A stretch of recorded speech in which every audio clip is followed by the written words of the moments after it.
నిజాయితీ కలిగిన సేవకుడు సేవకురాలు శ్రమ లేని క్రైస్తవుడు కాదు. శ్రమ రావాలి, నీ ఇంటిలో శ్రమ రావాలి, నీ ఒంటిలో శ్రమ రావాలి. యేసుక్రీస్తు నామమున మీ అందరికీ నా హృదయపూర్వక వందనాలు. వీడియోలోకి వెళ్లే ముందు నూతనముగా ప్రారంభించిన ఈ ఛానల్ని మీ వంతుగా సబ్స్క్రైబ్ చేసుకొని లైక్ చేస్తారని, ఈ వీడియో ఆఖరి వరకు చూసి మీ వ్యక్తిగత అభిప్రాయాలను మాకు తెలియజేస్తారని మేము ఆశిస్తున్నాము. అలాగే మీ ప్రార్థన అవసరతలు కూడా మా యొక్క నంబర్ని మేము స్క్రీన్ మీద ఇస్తాము, దానికి మీరు తెలియజేయండి. తప్పనిసరిగా మీ గురించి మేము ప్రార్థన చేస్తాము. Praise the lord. ప్రభువైన యేసుక్రీస్తు నామమున మీ అందరికీ నా హృదయపూర్వక వందనాలు. ఈరోజు మనం వాక్యం చదువుకుందాం. చూడండి, పరమగీతములో 2వ అధ్యాయము మొదటి 2 వచనాలు జ్ఞాపకం చేసుకుందాం. నేను షారోను పొలములో పూయు పుష్పము వంటి దానను, లోయలలో పుట్టు పద్మము వంటి దానను, బలు రక్కసి చెట్లలో వల్లి పద్మము కనబడినట్లు నా ప్రియురాలు కనబడుచున్నది. చాలు. దేవుడి వాక్యం ద్వారా మనందరితో మాట్లాడునుగాక. దేవుని పిల్లలారా, మనం ఈ రాత్రి మాటలు మనం జ్ఞాపకం చేసుకుంటానికి పరమగీతములు చాలా మర్మముతో కూడిన గ్రంథం. ఈ గ్రంథము పరమగీతములు అనగా ఒక ప్రత్యేకమైన గ్రంథము. దేవుని యొక్క కుమారుడు పెళ్లి కుమారుడుగా, సంఘము పెళ్లి కుమార్తెగా ఒక మంచి ఆత్మ సంబంధమైన ఈ గ్రంథం గురించి మనం ఇక్కడ ఈ రాత్రి మనం జ్ఞాపకం చేసుకుంటున్నాం. సారోను పొలములో పూయు పుష్పములంటి దానను, లోయలలో పుట్టు పద్మము వంటి దానను అని ఈ 2 భావాలతో చక్కగా మాట మనం జ్ఞాపకం చేసుకుందాం. సారోను అనగా దేవుని యొక్క సన్నిధి, దేవుని సన్నిధిలో ఉన్న అనుభవం. దేవుని సన్నిధిలో ఉన్న అనుభవంతో ఇక్కడ ఒక మాట, చక్కటి మాట, సంఘముగా లేకపోతే ఒక కన్యకగా లేకపోతే ఒక విశ్వాసిగా రక్షింపబడిన బిడ్డగా తన సాక్ష్యమును పంచుకుంటూ ఈ రీతిగా మాట్లాడుతున్న మాట ఏంటంటే, నేను సారోను పొలములో పూయు పుష్పములంటి దానను, లోయలలో పుట్టు పద్మములంటి దానను. ఈ మాట మనం జ్ఞాపకం చేసుకోవాలి. ఇక్కడ 2 భాగాలుగా మనం అర్థం చేసుకోవాలి. సారోను స్థలము అనగా దేవుని యొక్క పరిశుద్ధ స్థలము, దేవుని యొక్క ఆలయము, దేవుని యొక్క మందిరము. ఈ మందిరములో తన అనుభవాన్ని పంచుకుంటుంది. అక్కడ 2వ మాటకు మనం జ్ఞాపకం చేసుకుంటే అక్కడ లోయలలో పుట్టు పద్మం వంటి దానను. లోయ అనగా శ్రమ. ఏం చెప్పండి? లోయ అనగా శ్రమ. ఇక్కడ ఈవిడి యొక్క మాటల్లో మనం అర్థం చేసుకుంటే అటు దేవుని యొక్క పరిశుద్ధమైన సన్నిధిలో ఉన్న ఆనందం గురించి ప్రకటించుకుంటుంది, రెండవదిగా తనకు కలిగిన శ్రమ గురించి కూడా ప్రకటించుకుంటుంది. శ్రమ, దేవుని సన్నిధిలో ఆనందం ఉంటుంది. మనకి దేవుని సన్నిధిలో ఆనందము, ప్రార్థనలోని ఆనందము, పాటలోని ఆనందము, దేవుని సంఘములో సవాసములో ఆనందము, దేవుని మాటల ద్వారా మనకు ఆనందము చక్కగా వస్తుంటాయి. మనకి దేవుని మందిరంలో నువ్వు ఎన్ని కష్టాల్లో ఉన్నా, ఎన్ని ఇరుకుల్లో ఉన్నా, ఎన్ని ఇబ్బందుల్లో ఉన్నా, నువ్వు దేవుని సన్నిధిలోకి వెళ్ళటంతోనే నీకేం కలుగుతుందంటే దేవుని మాటల ద్వారా నీకు ఆనందం కలుగుతుంది. దేవుని మాటల ద్వారా నీకు గొప్ప ఆనందాన్ని దేవుడు నీకు, ఆయన మాటల ద్వారా నిన్ను ఆయన ప్రేమిస్తూ ఉంటుంటే నీకు గొప్ప ఆనందం కలుగుతుంది. అందుకని అక్కడ సారోను యొక్క స్థలములో నేను చక్కగా తన యొక్క జీవిత సాక్ష్యం అక్కడ పంచుకుంటుంది. సంఘమే కావచ్చు, కుటుంబంలో ఒక వ్యక్తే కావచ్చు, లేకపోతే కుటుంబమే కావచ్చు, ఎవరైనా కానీ క్రీస్తు ప్రభువులో సన్నిధి యొక్క అనుభవం కలిగిన వారు, దేవుని మందిరం అనుభవం కలిగిన వారు, దేవుని వాక్యమును ఇని దాని ప్రకారం నడుస్తున్న అనుభవం కలిగిన వారికి ఉన్న సంతోషం ఏంటంటే, దేవుని యొక్క మాటలో, దేవుని యొక్క సన్నిధిలో నాకు ఎంతో ఆనందమని సాక్షి చెప్పుకుంటారు. అక్కడ 2వ మాటకి ఏమంటున్నారు, అక్కడ రాయబడి ఉన్న మాట ఏంటంటే, లోయలలో పుట్టు పద్మం వంటి దాని. లోయలలో, లోయ అంటే ఏంటి? లోయ అనేది ఏంటి? అక్కడ లోయ అనేది భయంకరమైన లోతులో ఉంటుంది. గాఢాంధకారమైన లోయల్లో నేను సంచరించినను, దావీదు భక్తుడు అంటున్నాడు.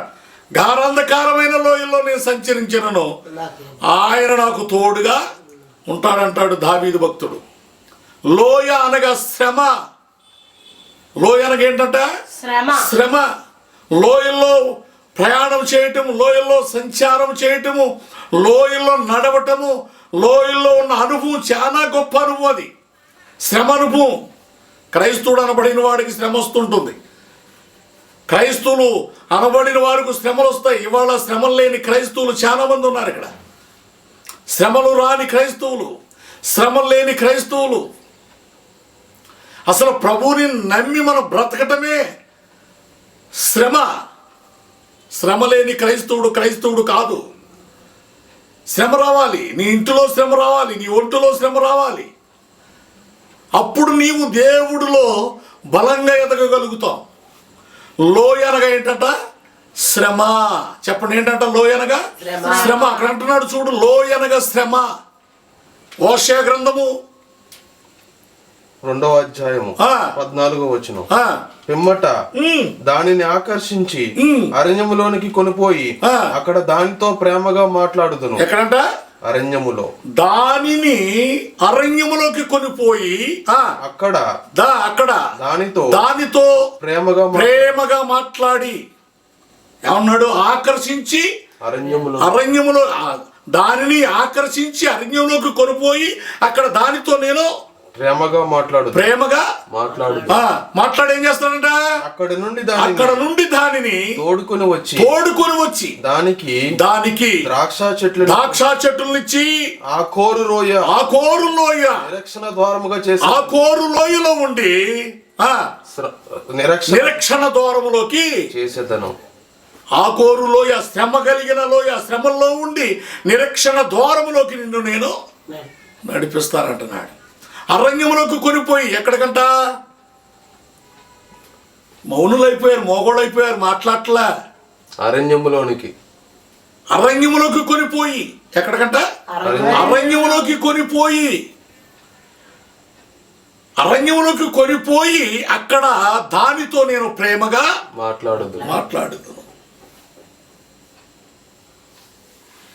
అరణ్య అనుభవం నీకు ఉన్నప్పుడు, అరణ్యంలో తిరుగుతున్న అనుభవం ఉన్నప్పుడు, ఒంటరైన అనుభవం నీకు ఉన్నప్పుడు, దుఃఖ దినాల కష్టంలో ఉన్నప్పుడు నీవు అక్కడ ప్రభు నీకు తోడుగా ఉంటాడని చెప్తున్నాడు. అక్కడ ఏమన్నాడు? అక్కడ ప్రభు అక్కడ నీకు తోడుగా ఉంటారని చెప్తున్నాడు.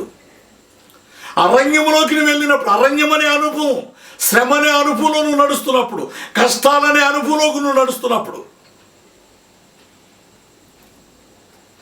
నాకెవరూ లేరే, నాకు దిక్కెవరూ లేరే అని అదొక జీవితంలో నీవు ఉన్నప్పుడు, నీ కన్నీళ్లు ఎవరు తొడవలేని స్థితిలో ఉన్న జీవితంలో, ఒంటరిగా బ్రతుకుతున్న నీ జీవితంలో ఉన్నప్పుడు, అరణ్యమనే బ్రతుకు, అరణ్యమనే రోదన, అరణ్యమనే స్వాదన, అరణ్యమనే జీవితము నీలో ఉన్నప్పుడు, ఆనందాన్ని కోల్పోయి, సుఖాన్ని కోల్పోయి, సంతోషాన్ని కోల్పోయి, సమస్తమును నువ్వు కోల్పోయి ఉన్నప్పుడు, అరణ్యం అనే ఒక అనుభూతితో ఉన్నప్పుడు అక్కడ నీతో ఆయన ఎలా అంటున్నాడు? ప్రేమగా మాట్లాడుదును. అరణ్యములో నీతో ప్రేమగా మాట్లాడుతున్నాడు. నీ శ్రమలో తోడుగా ఉంటున్నా అన్నాడు.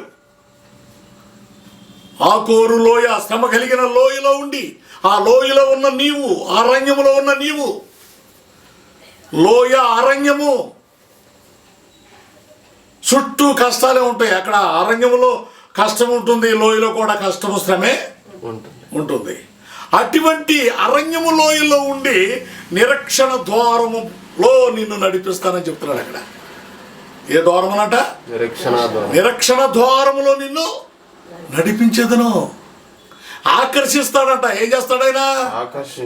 ఆకర్షించటం. దేవుని పిల్లలారా, ఈ రోజున దేవుని యొక్క ప్రణాళిక మనపై ఆకర్షణగా ఉంటేనే మనం మలవగలుగుతాం, మార్చబడగలుగుతాం. నిరీక్షణ ద్వారం అంటే ఏ ద్వారం అది? ఆకోరు లోయ. ఆకోరు లోయ అంటే యెహోషువ గ్రంథం 7వ అధ్యాయంలో చదవవసరం లేదు మీరు. ఆకోరు లోయ, ఆకాను చేసిన చిన్న పొరపాటు, తప్పును బట్టి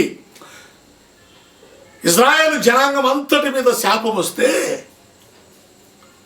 ఆకాను కుటుంబాన్ని తీసుకెళ్ళి ఆకోరు లోయలో వారిని కుటుంబం అంతా కూడా అక్కడ రాళ్లతో కొట్టి చంపేస్తారన్నమాట.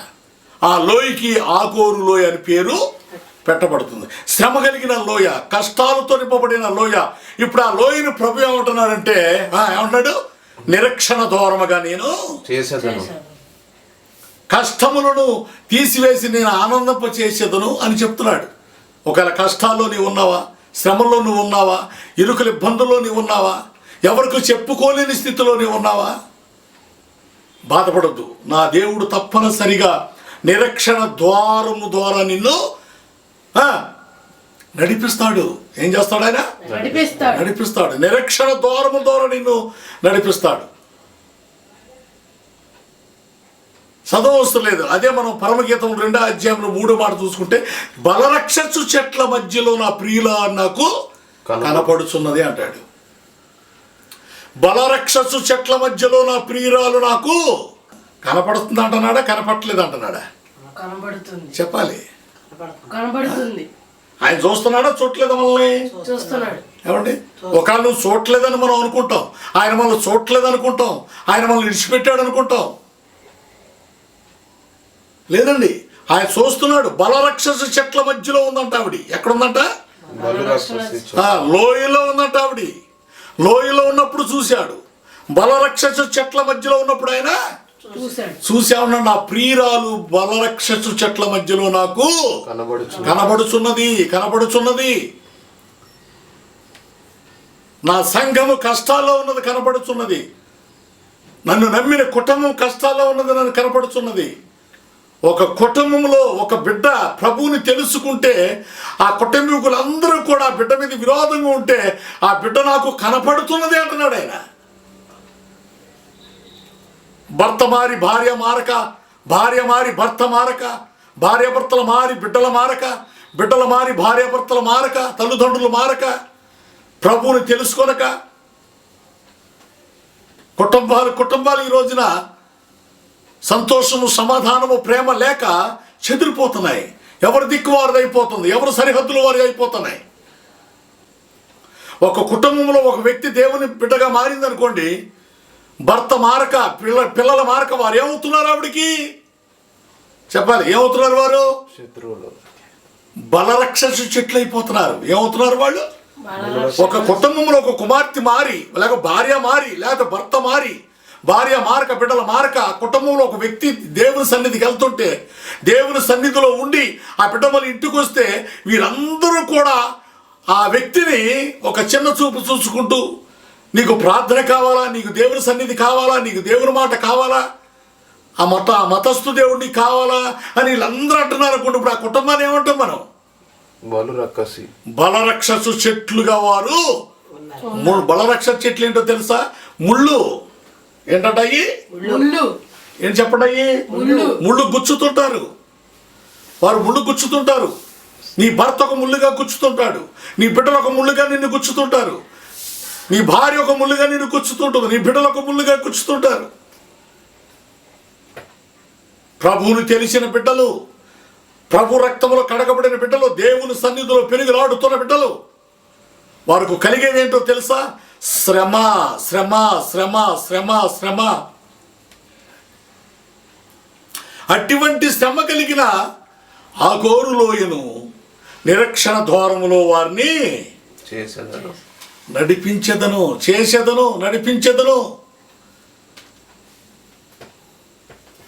ఎంత మంచి మాటలు దేవుని పిల్లారా! ఒకవేళ నీ కుటుంబంలో నువ్వు ఒక్కదానివే ప్రార్థనకి వెళ్తున్నావా? నీ కుటుంబంలో ఒక్కడమే ప్రార్థనకి వెళ్తున్నావా? వారు నిన్ను చిన్న చూపు చూస్తున్నారా? వారు నిన్ను అవమానకరంగా చూస్తున్నారా? నిన్ను నిందిస్తున్నారా? అదొక మతమైన బోధానాన్ని నీ మీద ఒక నిందగా చూస్తున్నారా? ప్రభు నిన్ను చూస్తున్నాడు. ప్రభు నిన్ను ఏమన్నాడు? బలరక్షసు చెట్లలో నా ప్రియురాలు నాకు కనబడుచున్నది. నీ కుటుంబంలో ఒకవేళ నీవు దేవుని బిడ్డగా నువ్వు ఏర్పరచబడి ఉంటే, నీ చుట్టుపక్కల ఉన్న వారందరూ కూడా నీకు శత్రువులైతే, ఆయన నిన్ను చూస్తూనే ఉన్నాడు. ఆయన నిన్ను చూస్తున్నాడు. అసలు ప్రభు అక్కడ ఏం చెప్తున్నాడంటే, బలరక్షసు చెట్లు నా ప్రియురాలు ఎక్కడ కనపడుతుందని చెప్తున్నాడు? బలరక్షక చెట్లు అంటే ఏంటి? ముళ్ళతో నింపబడినవి. నీ స్నేహితుడే నీకు ముళ్ళు అవుతాడు, నీ భర్తే నీకు ముళ్ళు అవుద్ది, నీ భార్య నీకు ముళ్ళు అవుద్ది, నీ బిడ్డలే నీకు ముళ్ళు అవుతారు. గుచ్చుతుంటారు వాళ్ళు. కానీ ప్రభు చూస్తున్నాడు. ప్రభు చెప్పాలి ఏమన్నాడు? ప్రభు చూస్తున్నాడు. చూసిన తర్వాత ఏం చేస్తాడు తెలుసా? నిరీక్షణ ద్వారములోకి నిన్ను శ్రమ కలిగిన లోయలో ఉండి, ఆ లోయలో ఉండి, శ్రమ కలిగిన ఆ లోయలో ఉండి, ఆ కష్టాల్లో ఉండి, ఆ ఇరుకుల్లో ఉండి, ఆ ఇబ్బందుల్లో ఉండి నిరీక్షణ ద్వారంలో నిన్ను ఆయన నడిపిస్తాడంట. ఏం చేస్తాడు ఆయన? నిరీక్షణ ద్వారంలో నిన్ను నడిపిస్తాడు. నీ కుటుంబాన్ని నడిపిస్తాడు, నిన్ను నడిపిస్తాడు.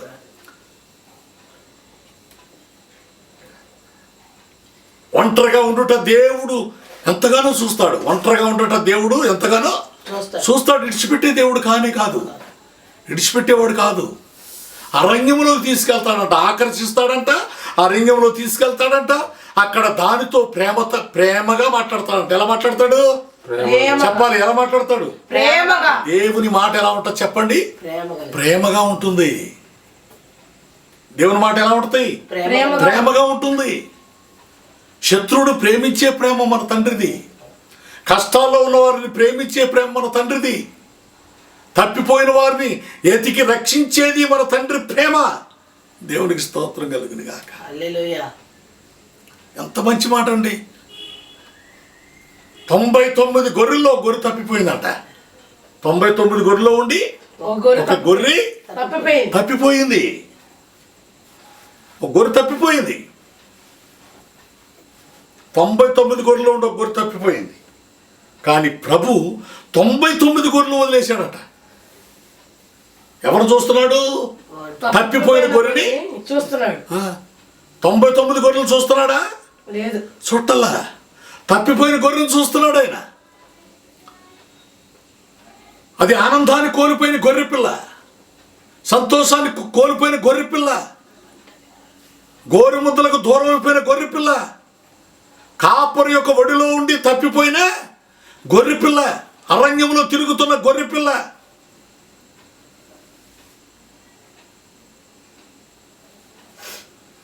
ఆ గొర్రె పిల్ల కోసం ప్రభు చూస్తూ వెళ్ళి ఎతికిలాడి దాన్ని ఎత్తుకొని ముద్దాడతాడంట.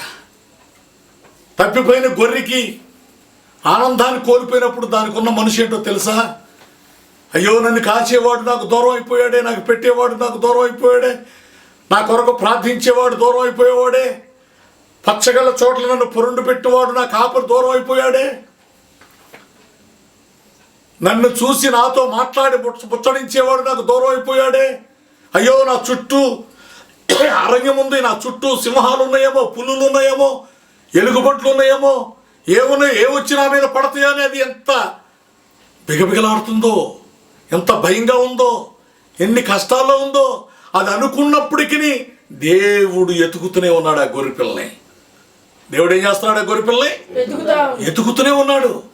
99 గొర్రెలను వదిలేసి ఒంటరి గొర్రెకై ఎదుగుతున్నాడు. ఎందుకో తెలుసా? నీవు కష్టాల్లో ఉంటావు, దేవునికి ఇష్టము కాదు. నీవు కన్నీళ్ళు ఇవ్వడం ఇష్టం, దేవుడికి ఇష్టము కాదు. నీ ఒంటరితనమును దేవుడు చూసి చూడనట్టుగా ఉండేవాడు కాదు. నిన్ను ఎతుకుతూ వస్తాడు. లోయల్లో ఉన్నప్పటికీ, బలవృక్ష చెట్ల మధ్యలో ఉన్నప్పటికీ, ఎందుకంటే సారోను స్థలములో దేవుని మాట ప్రకారంగా బ్రతికిన వ్యక్తి ఒక దినాన్ని నీవు. ఇప్పుడు ఒంటరైన మాత్రాన ఆయన నిన్ను వదిలేస్తాడా? వదిలేయడు. గొర్రెపిల్ల, తప్పిపోయిన గొర్రెపిల్ల కొరకు పరమ తండ్రి వెళ్ళాడంట. మొత్తం వదిలేశాడు. 99 గొర్రెల్ని చెప్పాలి వదిలేశాడు. 99 గొర్రెపిల్లలు వదిలేశాడు, గొర్రెలు వదిలేశాడు. గొర్రెకున్న స్వభావం చాలా మంచి స్వభావం ఉండేది, చాలా మంచి స్వభావం.